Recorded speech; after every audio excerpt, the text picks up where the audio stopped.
Do we pull her out the house?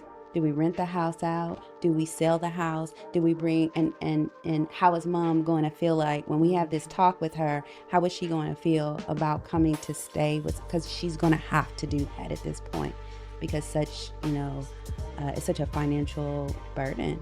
When you are in that situation, please look for signs that you know that your parent can no longer take care of themselves. If they are falling, if you are seeing that they have bruises and things on them that they cannot explain, if they're forgetting things, if they're leaving stuff on, such as the stove and things like that, we have to pay attention to those things, because those are warning signs that they're in a place where they cannot take care of themselves or may need some assistance.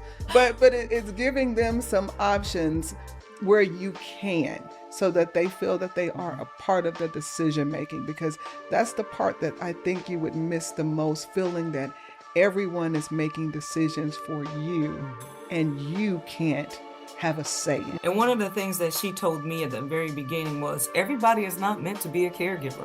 We do not all have the skills to be a caregiver. Yeah. And if you don't, you might be a bad caregiver. And you need to put them in the care of professionals who can, and not to feel guilty about if you have to do that, because you'll do more damage to them trying to take care of them yourself when you can have professionals who can do that. You have to put on your mask first before you can help someone else. So you got, even this in this whole caregiving thing, you got to be able to take care of yourself before you can even think about trying to take care of someone else.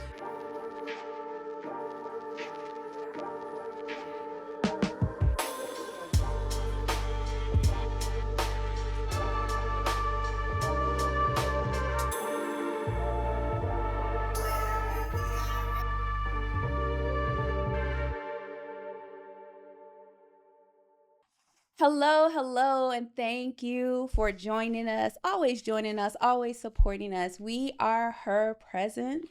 I am Andrea Wormley, and I'm here with my co-host, Kelly Moore and Melissa Benson. And today we are honored actually with two guests. We have Miss Karen over here, and then we also have Mary. Hopefully you can hear us, right, Mary? Yes, I can. Yes. Okay. So today we are gonna,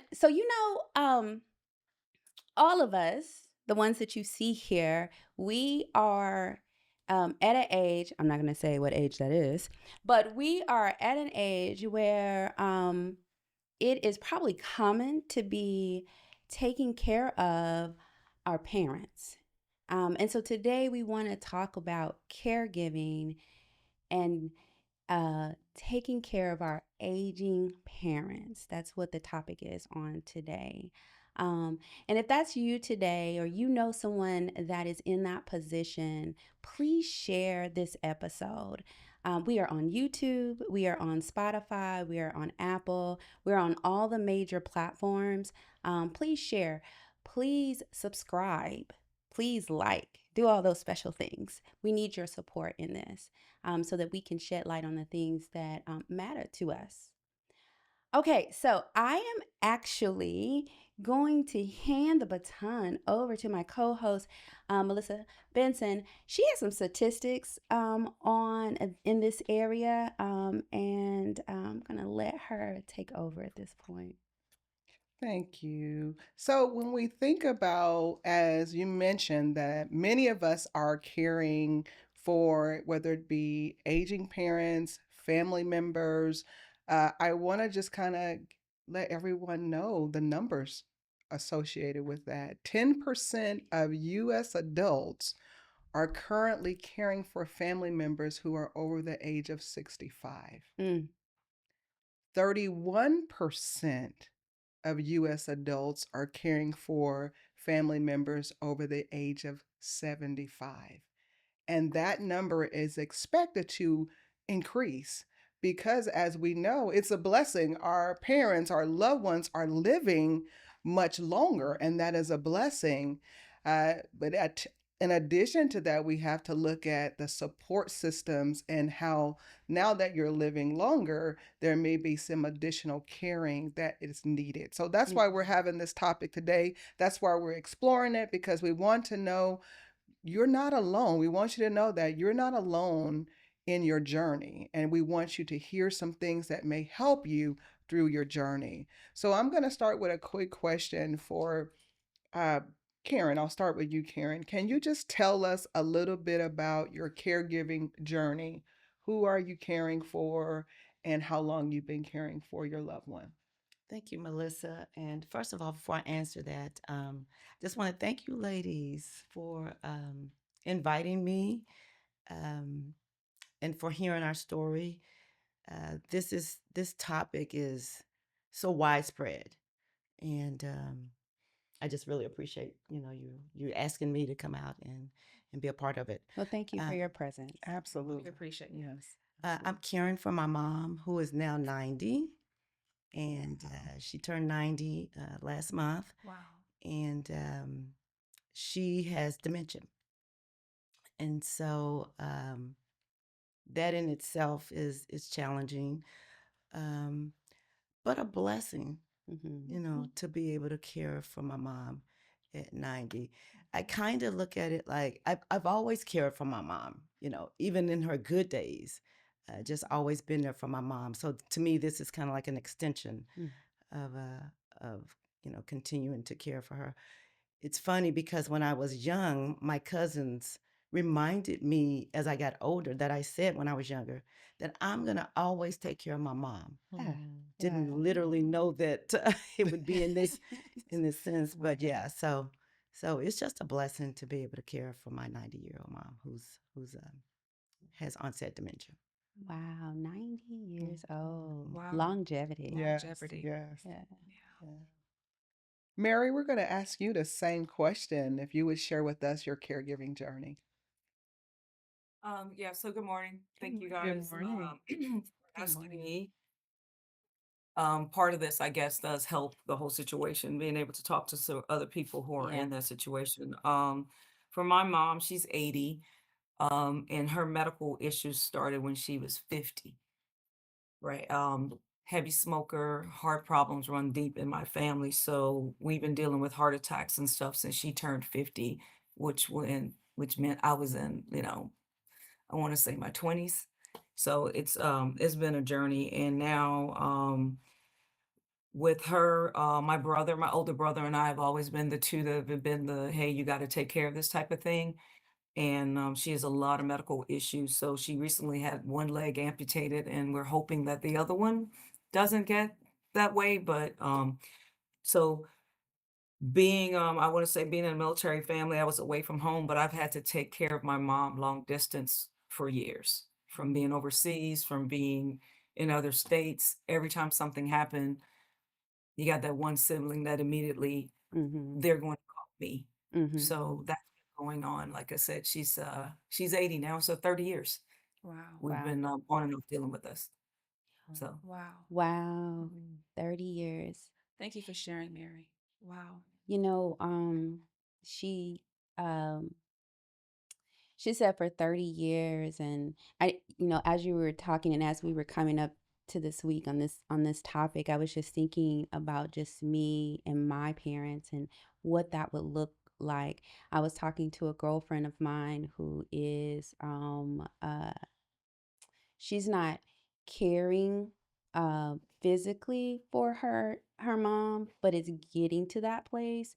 But right now where they are is financially caring for her. Oh, I will say, I know it's the tax season. If you are caring for a parent, an aunt, someone like that, and you're paying over 51% of their expenses, they are a dependent. So just a tidbit there.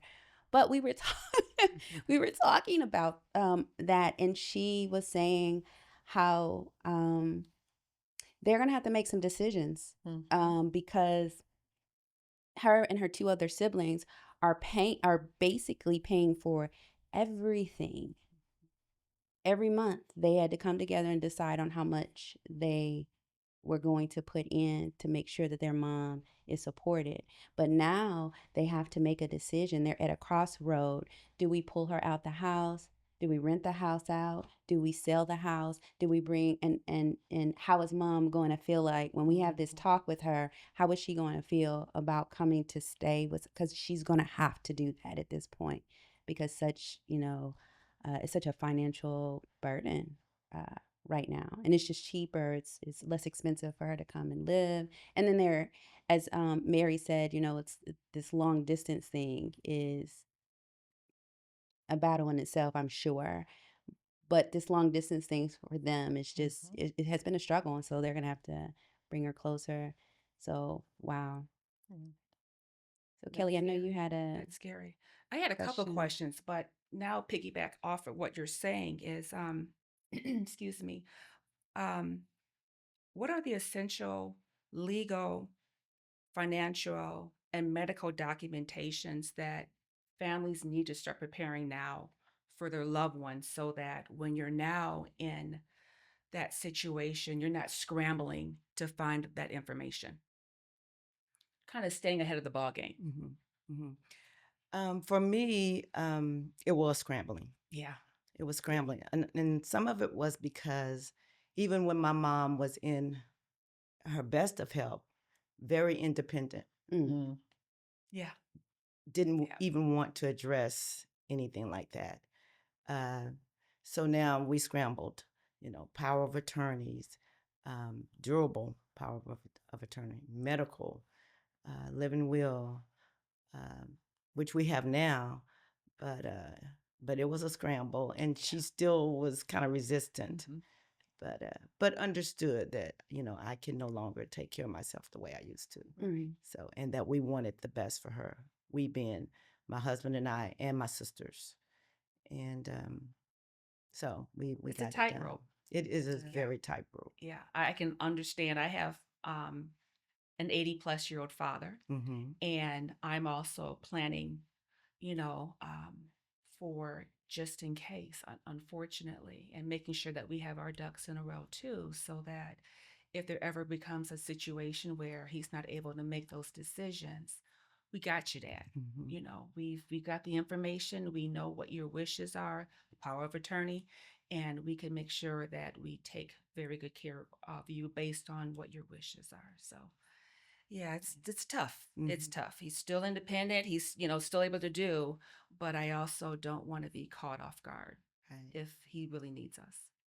Mary, what's your thoughts on that? So definitely the powers of attorneys. There's different ones that you need to have. The medical documentation. So with my mom being in another state and when things started happening, we were doing COVID. Um, and a lot of her medical documentation I needed to get because once we got her to Texas, they were trying to start all over from scratch and she had a lot of stents, she had a lot of other issues that they were able to do some different things, but the medical documentation, we were trying to get it when we went to get her and move her here from another state. It was in the middle of a hurricane evacuation. Mm. So the Mm. doctor didn't want, and different states have different type of standards for healthcare. So it was a lower standard where it was picking up. So when we got her here, they were like, well, what is this and what is that? And there was a bunch of medication mix-ups. Mm. So I feel like in hindsight, I knew it was coming, so I wish that I had gotten the power of attorneys and the medical documents earlier. So then I was just had to add on to that instead of trying to find all this stuff out at the last minute. Because she'd had a stroke. Mm. And then I'm like trying to figure all this out. So medical documentation is very important along with all that legal stuff in advance. How, Mm. how do you find that out? If something happens, where would I go? How would I find that out? You need to know who her doctors are, who their doctors are. You need to know who's been seeing them. I mean, we've got a cardiologist, we've got a primary care doctor from a small town, so it was easier Mm. to figure out. But Mhm. when I'm looking at myself, I'm trying to make sure if I get in that situation or my kid's going to know where to get this information. Mhm. So I have it all written down, but I would definitely advise you start finding it out way before you need it. But medical records are important. My mom had allergies to a certain type of medication. that I didn't know about because I hadn't lived down there in 30 years. So found that out. Wow. And for me, that part was a little bit easier because I've always been in contact with my mom. I've always been there for my mom. So I knew who her doctors were. I've gone to her doctor's appointments, even just routine appointments back in the day. But so I knew who her doctors were. So that was pretty easy. But knowing who they are, they still don't want to talk to you if you're Right. not If you don't, yeah, if you're not on the paperwork. So gotta be on paperwork. Yeah. On the paperwork. Yeah. Yeah. I want to back up just a little bit and go back to when you had that initial conversation with your loved one and you were going to have to uh, take care of them. How did you approach that? What did you say? How did you? Because I know my mother is independent. And how did you approach that conversation to say you are at the point where you may need to come live with us? We need to take care of you. How did you get there? we didn't really have that conversation. Like, Mom, I'm here. Just in it. We didn't because my mom has always come out here to visit. Mm. So this last time when we brought her out, which was in October, I already knew she wasn't going back. Mhm. And so as things, as she kind of started to decline, and she still can do things on her own, don't get me wrong, but as it got to the point where it's like, she really doesn't need to be overnight in the house by herself. Uh, and I would just tell her, Mom, you're here now. We're going to take care of you here.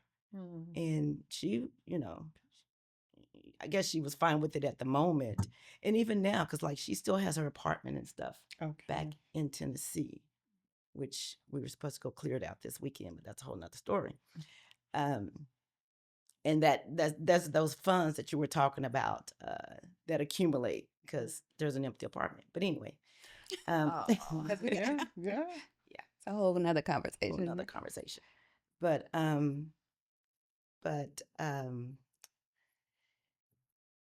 she just knew that she wasn't going back, that she could not stay in that house overnight by herself. So she was accepting of it when I did tell her, you're not gonna, be going back, Mom, you're gonna stay here with us. We're gonna take care of you here. And she has friends here. Mm. My mom knows people here. So it wasn't a culture shock, I don't think, for her. And we don't visit that conversation too often. Let me just be honest with you. She was not going to go back with us when we clear her place out. Mhm. Yeah. So while we've told her, do she totally remember that she's not going back? I don't know. We don't revisit that conversation often. You're not going to go back because you can't take care of yourself there. Right. So that's I don't know if that really answered your question. No, it No, does. 100%. No, it Yeah, go does. ahead. Great Absolutely. job. Yes, absolutely. Yeah. Yeah. I have a question. Are you the only child? No, I have 3 siblings. Okay. And 2 of them still work. So Okay. it's kind of, very difficult that they would be able to have her there in the house and work.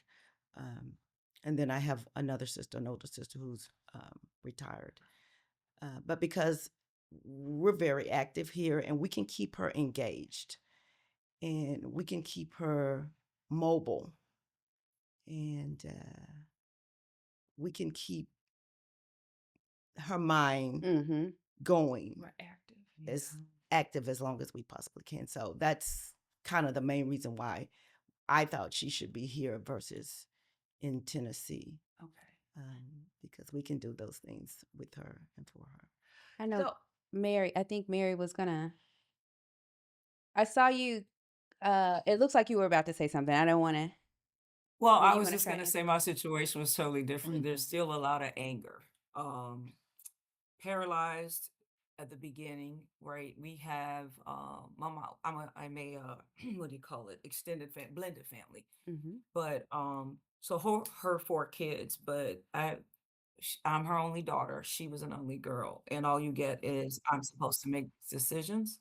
Um, my mom still thinks to this day that she can take care of herself and that we somehow took away her independence, kidnapped her, brought her to Texas. So there's a lot of anger.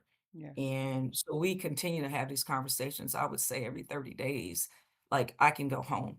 I didn't grow up here. She's from Louisiana, different culture. So it's hard because you have the person that the responsibility was put on, and then you have the other siblings that just get paralyzed. It's like they cannot accept that she's not the same mom. Mm-hmm. Um, and I would say it's two and two. The two older ones, me and my elder brother, and the two younger ones, they just they can't accept it. So they're literally still, like they stand still. I watch them when it comes to making decisions about her. They won't engage. They won't do anything because they can't handle it. Mm. So it's frustrating, and it's frustrating for her. It's Yeah. very frustrating for her. But we've had the conversation, we've had it, or we've explained it. I even did the whole pros and cons. I understand that, but I don't agree with it, and I want to go home. Yeah. Mhm. Yeah. Thank you for sharing that, Mary, and understanding when we look at our parents who have been independent, who have been taking care of themselves, that is usually what you're going to find, that they do not want anyone to take care of them. They still feel that they can do it themselves. I do want to say this. When you are in that situation, please look for signs that you know that your parent can no longer take care of themselves. If they are falling, if you are seeing that they have bruises and things and on them that they cannot explain, if they're forgetting things, if they're leaving stuff on, such as the stove and things like that, we have to pay attention to those things because those are warning signs that they're in a place where they cannot take care of themselves or may need some assistance. So thank you so much, Mary, for sharing that. That was um so the parent that I think about when I was talking about earlier, like how is that going to go, is my dad. And as you guys were talking, and I think Mary kind of hit it, how would I have that conversation with my dad, because he's a man's man, like, dad, you can't do this anymore, or dad, how is that? And I know for me, I already know I'm gonna have to go sit in front of a therapist and say, okay, this is how, because how do you, when you get to that point, how am I going to uh double dutch that this is dad, and I honor you, and I respect how you feel, to and the the role reversal. You have to do this. We can no longer allow this to happen. And then maybe the words that may come from that. And when I'm saying this, I'm thinking about how my grandfather said that to my aunt, and she was the caretaker. Um, and he said, because she had went in and she started to clean up the house, and there were things that he was falling on, and so she was throwing things away. And when he and she had to take his keys, because he was in that road doing the most, The y'all. car. He was doing the most. Yes. The car is an issue. So they had to take the keys and everything. Yes, And absolutely. Yes. my grandfather was the man. It was a small town. Everybody knew him. My grandmother did not have to work. During the summer, y'all remember that one episode we had when I was telling y'all about all the cousins? We was all at his house. He took care of us. And now and he said, you're taking stuff from me. You're taking my autonomy from Right. me. Basically, he didn't say those words, but that's what he meant. You're taking, and I remember one time he said, I had to whoop your butt, taking my stuff Taking from the me. stuff, exactly. It just, and how that just broke my heart when he said that. And so I just personally am just thinking about those kind of things. I would remind the person that, that you love them, first of all. I love you, and I want the best for you, and I want to take care of you. I guess that's probably what I would start off with. But like I said, with Mama, we wouldn't have a whole bunch of conversation. But see, it wasn't unusual for her to come here either. So, and stay for months at a time. Yeah. And then as she would stay months at a time, of course, the declining started. But yeah, I would remind the person how much you love them and you want the best for them. And kind of go from there. Wow. And I would even think too, bringing the family together if you can.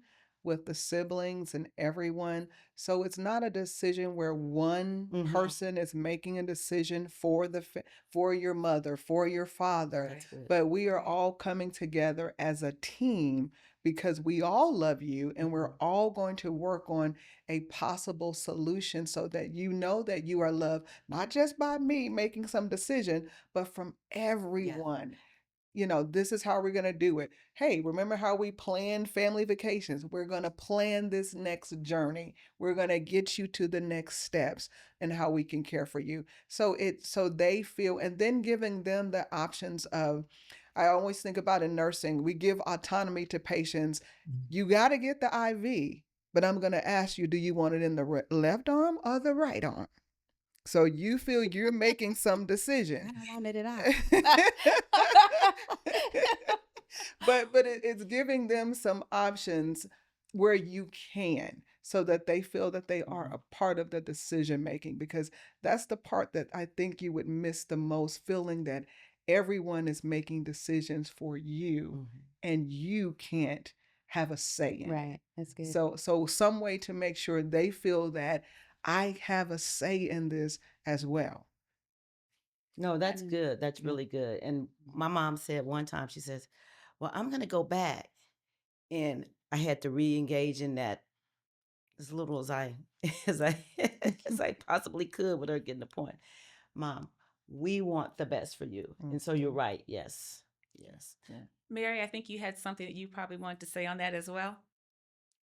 I mean, I can tell you what I would do in hindsight, but honestly, for us, we tried to facilitate that sibling conversation to get us all on the same page. And hey, this is the best for you. Now, I absolutely 100% believe that bringing my mom here has extended her life.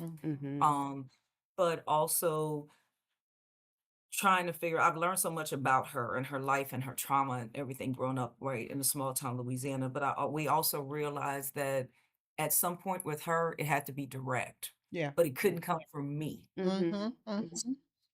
I'm expected to do all the decisions, but it couldn't come from me. So then once my older brother, he's like, that's it, mom. We're doing the best for you. I'm bringing you to my house. Sister lives down the street. Then it was like, he became the parent, she became the child. And it's still like that, right? So it's the same information, but it has to come from him and not from me, but I'm expected to do it. I'm expected to execute the plan. So I kind of got to say to my brother, hey, this is what we need, this, and this, all this administrative stuff that I'm going to do, but it has to come from him. So yeah, I would hope that if that future conversation happened with my kids, that they would sit down with me and we would come up with a plan. But we didn't do it that way, and it was very, very chaotic, and it became very stressful to the point that I was getting sick because of how we did it. Yeah. But now 4 years later, it's kind of settled down. But I would definitely think that that I would give them the advice to try to have a family conversation, plan, and then go have a conversation with a parent. And be as gentle and inclusive as you possibly can. Yeah.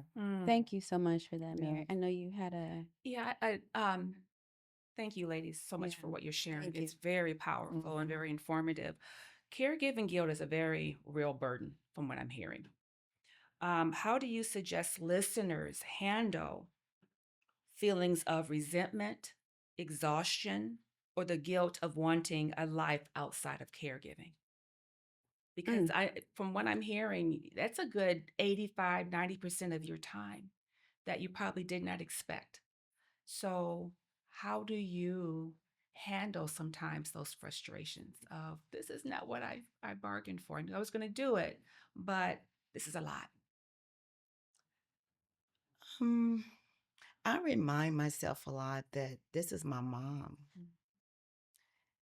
whom I love and who's taken care of me for 18 years at least, coming up. And I don't want anybody else to take care of my mom. Yeah. I don't want my mom in a nursing home. I don't know. I just remind myself and lean on the Lord that, this is my mom and I can do this with God's strength. Challenging, understatement. It is. It's challenging. It's challenging just to see her, not be able to Yeah. um, take care of herself like she once did. But yeah, I just remind myself this is my mom. And then I have a support team. Good.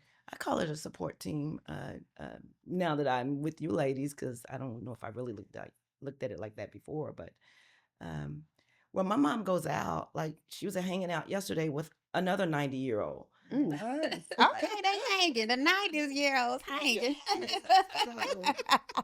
Like I told you, she has friends here. She's been coming here for 20 plus years visiting. So she has friends her age and, my age.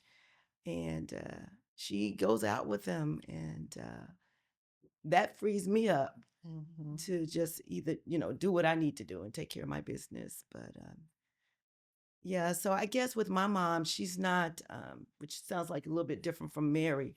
She's not homebound. She's not bedbound, wheelchair bound.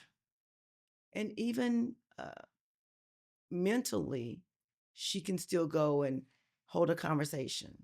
So she's not at the point where she's 100% dependent, Gotcha. Yeah. even though I would not want her to stay overnight by herself. Right. But I can leave, like I can come here. She's still at home, probably sleep,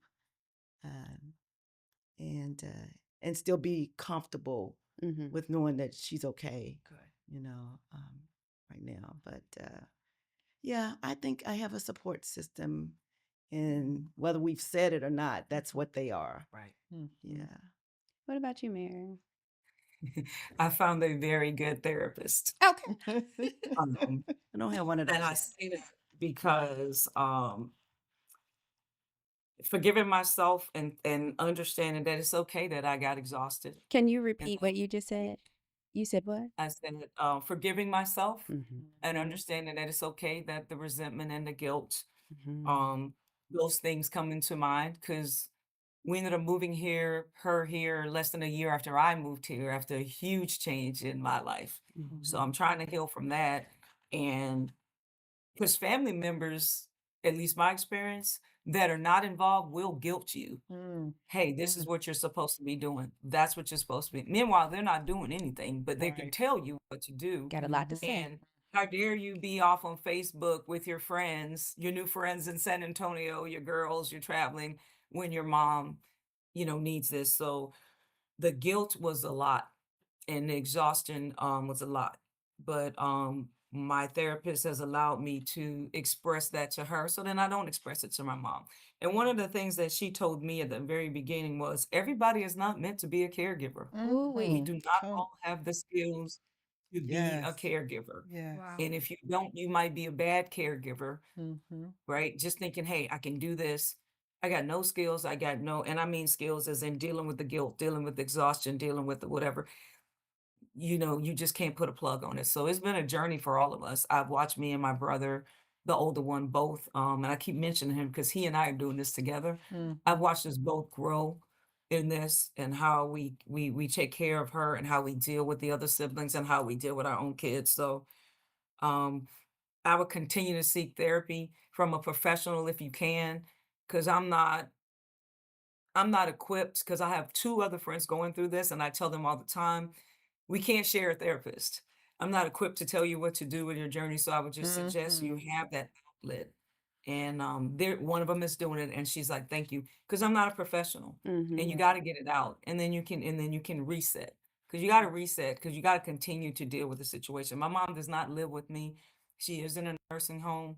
We fought with that decision, but I'm still caregiving because trust me, there's a whole list of things you have to do with these nursing homes to make sure that your parent is taken care of. So it still Absolutely. gets Wow. Yes. Reset. I Yes. heard reset. I Yes. heard rest. Mm-hmm. I heard forgive yourself. Mm-hmm. It's a journey. Don't think you already have arrived. Just know that there is going to be a journey, no matter what it is, right? No matter where you are. Wow. And I heard the piece of there may become a time, you may be caring for your loved one, but there may become a time where you can no longer care for them because of their health conditions. Right. Mhm. And you need to put them in the care of professionals who can, Yeah.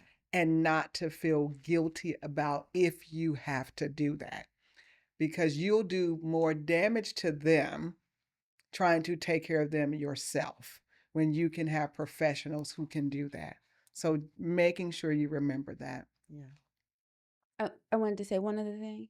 I also heard when you're caring for someone else, you need to be caring for your own self because you Absolutely. said put them with a professional who can, and put my own self with the Mhm. professional who Mhm. can. I need to be as I'm paying attention to my family member and their situation. I need to also make sure that I'm paying attention to my own self, my own well-being. Yeah. And I think that comes with anything in life. I'm just going to say that it's about, remember when you're on the airplane, what is the first thing that they Put your tell you? mask on.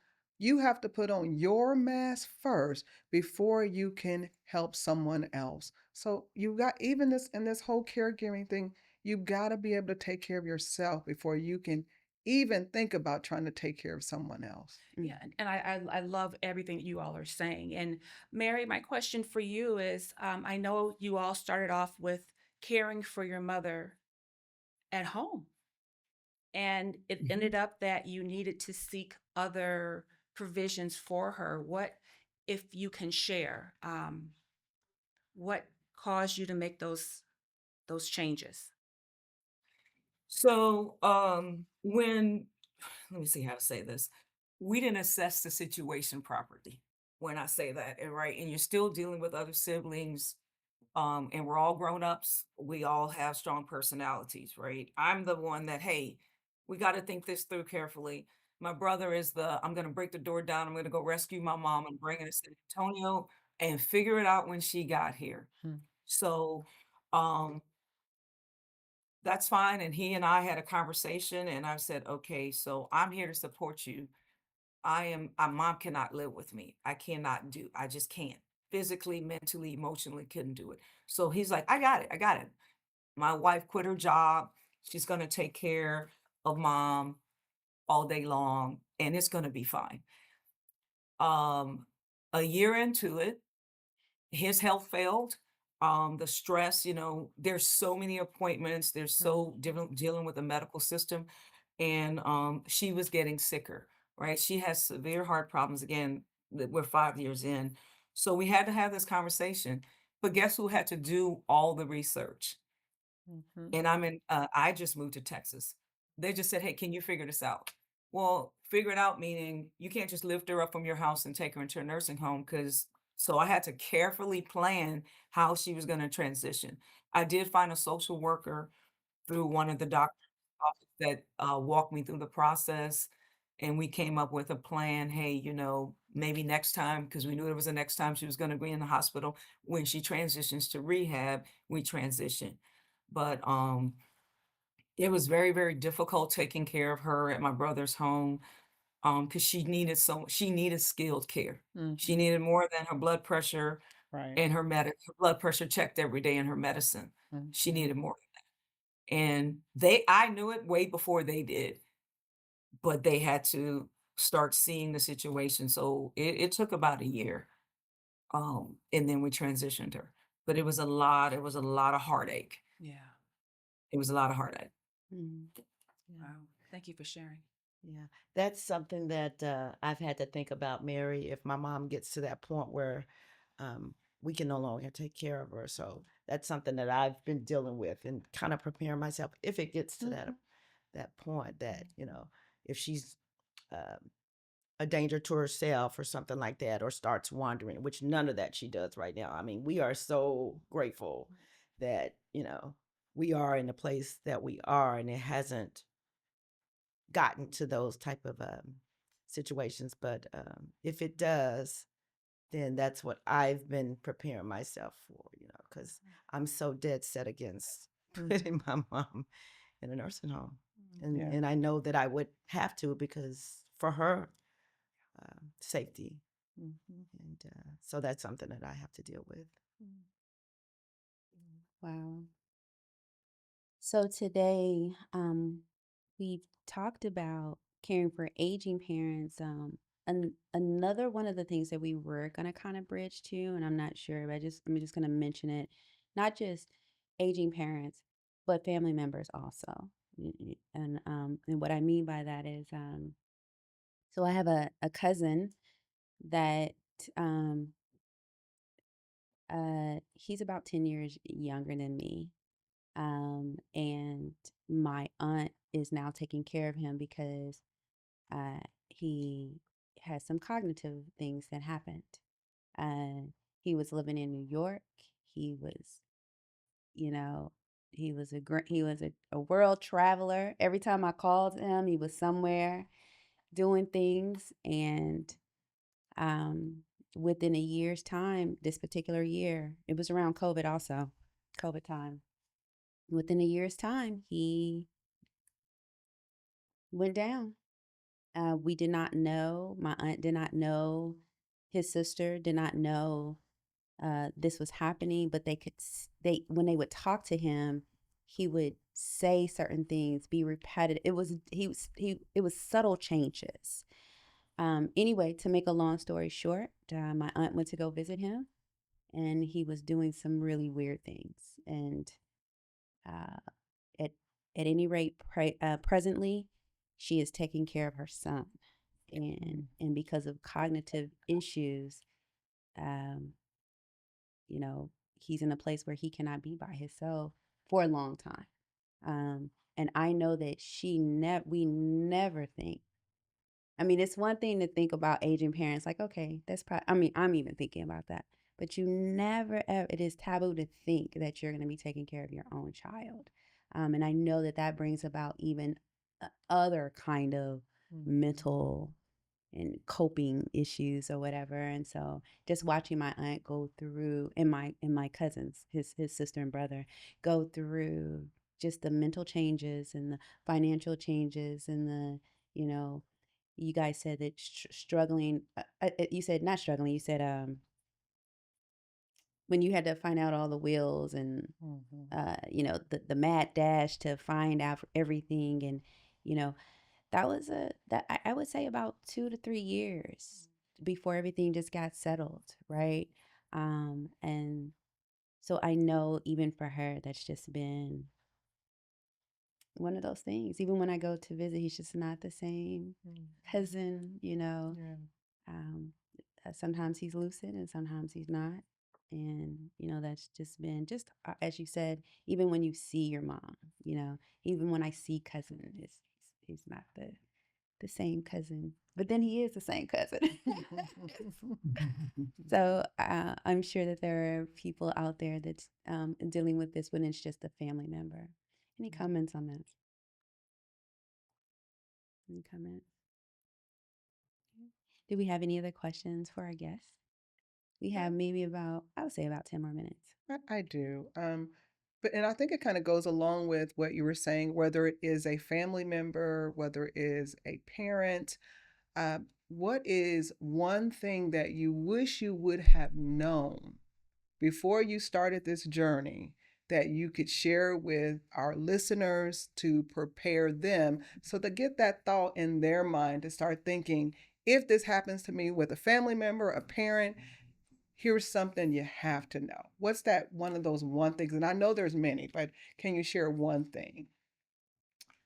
Um, I would say that while she's changing, I have to change also. My personality is spent 30 years in the military. Uh-huh. So my personality is, you know, get her done.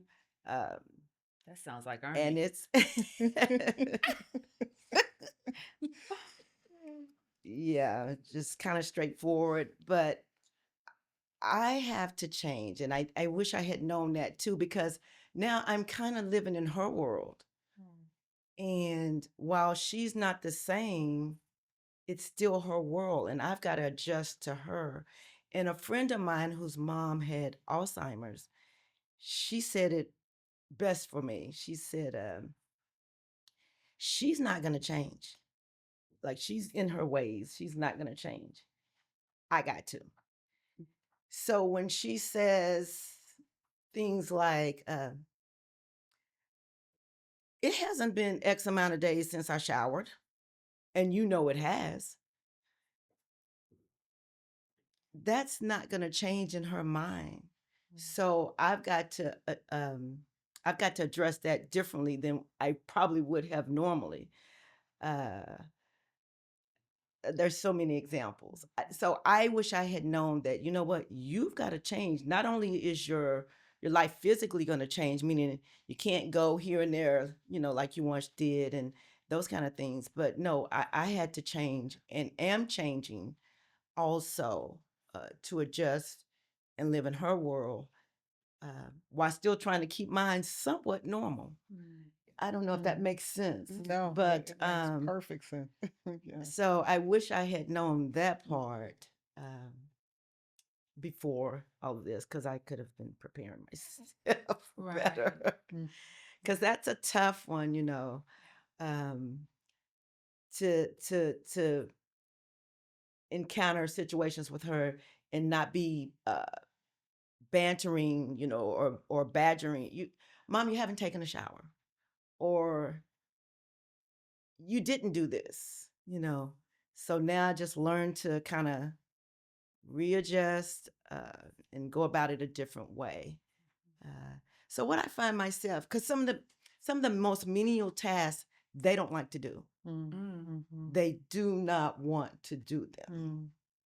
And this is what I've heard repeatedly, and she's lining up with what I've heard from others and what I've read. And so so every night when I get up to go prepare myself for the next day, okay, Mom, I'm going upstairs. I'm going to take my shower and, do this, do that. And, most times she'll say, okay. But then sometimes she'll say, let me get up and take my shower. And so, I'm learning to handle those things a little bit differently. Otherwise, I'm going to be the one that's going to go crazy because my personality does not line up with certain things. Yeah.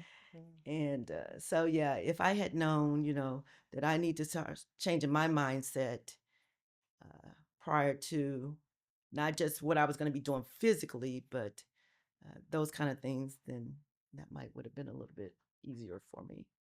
Awesome. And I love the fact that you have been reading about her condition. Oh, yes. To kind of help you with some of the symptoms and some of the things that that you see and experience. I love that. I love that. Mary? I think for me, I would have preferred to do more research and not be paralyzed. And then maybe I could have had more direct conversations with my brothers and so we could be more of a team. One of the doctors here did diagnose my mom with a mental illness that she's probably had for a very long time. And so I started reading the books. I started reading books about it. So just that conversation, having that conversation and trying not to be paralyzed and then trying to help. I've learned to be more I want to say empathetic towards my siblings because it's one of those things, well, how come I know how to take care of this? You grew up in the same household and you don't have the same feelings towards mom and how to do this. So for some of us it's brought us closest together. For other ones, again, I'm accepting them where they are, right? Y'all, they can't deal with it. So I no longer am not angry at them anymore. That this is just how they can't deal with seeing their mother like that. So, but having a hard conversation and doing a lot of more research at the beginning, I think would have helped my mental health. Thank you. Thank you for that. Yeah. Well, thank y'all so much. I think it's for me, uh, now that after listening to Karen and Mary, okay. I'm sorry. There's I do another have a question on the floor. I do have a question. You work hard. You're awesome caregivers. You knew what to do. You figured it out. For downtime, what do you do for fun? How do you let your hair down? That's important. How do you re-energize yourself? Jamaica? Oh, I'm sorry. I That's their question. I know what one person does. the Mary. But what do you do for fun? What do you and Mary can answer, Karen, you can answer first. But what do you do for fun that makes you smile, that just gives your energy back and your womanhood back? Yeah. I have a good group of friends. I really do. I have a great, supportive husband. Mm. Uh, I really don't know how I would get through this without him. But so when I said earlier, I try to keep my life as normal as possible. So I still go out with them, hang out with them. I'm going to a play on Sunday. Actually, I'm taking my mom with me though. Um, but I still get out and do some things. I don't travel like I used to. Um, but I still have fun. Okay. Yeah, I still get to let my hair down and go get my hair done. But yeah, It's it's still some good important. times. Yeah, It's important to replenish. it As much absolutely effort and is. love and energy that you're giving to your loved one, you've got to also soak that back into yourself. Yeah, it I it love really that. is. I had a friend that texted me yesterday. Of course, I didn't see her text till like 40 minutes later, but she said, "Hey, can your mom come over?" And with her mom, who's So 90. cute. Nice. I know I it's love really it. funny. I says, "Can she come over and meet my cousin who's in town?" Of course, I didn't see it till 40 minutes later, but this was the rejoicing part. I didn't realize that my mom had already texted or called her mom to say, "Hey, what are you doing?" Mm. And when her mom heard that, she says, "I'm on my way," because she still drives. Oh, Oh, wow. The other wow. 90-year-old still drives. Oh, she's Okay. just, you know her. Wow. I do. Yes, you know her. Okay. So she still drives, and so I know you're. I probably don't realize she's 90 though. That's That's the right. You thing. probably don't. don't. You probably don't. Nope. I love it. So she came and picked her up, and I'm comfortable with that. And so when my friend was saying, "Can you encourage her to come?" I didn't even have to say a word. They had already made the plans. By the time I went downstairs to approach her with it, my husband was like, babe, mom's leaving. I was like, okay. But so I get those type of um, that type of support Yeah. where I can go and do, and I don't have to rush to the store, and Right. so I still get to let my hair down, so um, it's not all I don't know what the word is because I don't really want to say work, but it's not Right. all just caretaking. Yeah. Right. Mhm, Right. Yeah. mhm. I still get There's to have fun. there's freedom in the Good. There's caretaking. freedom in the Yeah, it caretaking. really is. Yeah, It really it is. really You have to is. kind of change your language. Yeah. And Like you just said, I really don't want to say this because that's not really how you feel. Right. That's not how I What feel. about you, Mary? What you do? what don't you do? Travel. But what also for me too, I have to schedule some downtime and force myself to um Mm-hmm. disconnect. Mm-hmm. So I was lucky, like I said, I moved here and I have a great group of friends, and being in the military, I have friends everywhere. But sometimes to keep my own identity, Mm-hmm. I just gotta like shut down from everybody else, get some sleep, I like it. reset. Because if I'm trying to run to the nursing home because she demanded this and that and the other because I feel guilty, then I'm worn out. So what I've learned to is this an emergency and maybe I just call and I have something delivered. But I've really learned that we need rest. I need rest. You do. So it's been taking some time to myself, and that may mean just not talking to anybody and binge watching something on Netflix, once a month or whatever. That seems to have been helping me out the last few months because I was exhausted mentally at the end of 2025. It was really bad, Mm. and I feel much better now. And I Mhm. like that, Mary. And this has made me start doing that more because I Yeah. didn't take that time for myself, but I do. When those moments come, I'll take that time for myself as well. Yeah, so this has been a help for me as well because Me too. Melissa knows me, I Mhm. just run, run, run. Yes, But yes. this has helped me to just kind of stop as well and take that time for myself if I want to. Well, Yeah, thank if you want to. Hmm. Exactly. Yeah. She said force yourself Mm-hmm. because sometimes you like that. I don't know. Right. You're like, I "Oh, I know. gotta go. I Go, gotta do go, this. go. No, Mm-hmm. stop. Yes. Okay, we have to stop. There's no end to this. This is Yeah. such Yeah. a a a big conversation that could just go on. There's so many things. And so um, we did talk about some takeaways. What would you do if you could do this over again? What is what is the one thing that you would tell somebody that's in the situation? And so I'm hoping that those of you that are listening, that you're taking that you took some notes on today. I heard that the disease itself, or the thing that is up on the one that you're caregiving or you're caring for, it's not that's the disease, or that's the thing. It's not the person. There are reality shifts that has to happen, not just with the person you're taking care of, but with yourself also. Um, Behavior is communication. That's something that I grabbed from others that I've talked to also, and I kind of heard interwoven into our conversation here. Behavior is communication, and to focus on the present, focus on the right now, um, instead of how that person used to be, maybe, or Key. concerned about what could happen in the future.